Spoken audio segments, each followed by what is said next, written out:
اللہ سبحانہ تعالیٰ کے اس محبوب ذکر کی جو فضیلت ہے وہ یہ ہے کہ جتنے بھی انبیاء کرام اس دنیا میں آئے، جو کہ حضرت آدم علیہ السلام سے لے کے خاتم النبیین حضرت محمد صلی اللہ علیہ وسلم تک تقریباً سب ہی جو انبیاء کرام تھے انہوں نے خود بھی استغفار کی دعائیں کی اور اپنی امتوں کو بھی یہ تلقین کی کہ آپ بھی استغفار کثرت سے کیا کرو۔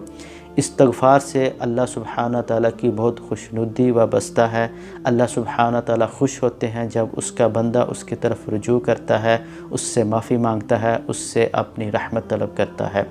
تو حضرت آدم علیہ السلام نے بھی اللہ سے دعا کی جب ان سے خطا ہو گئی، حضرت نوح علیہ السلام نے بھی دعا کی،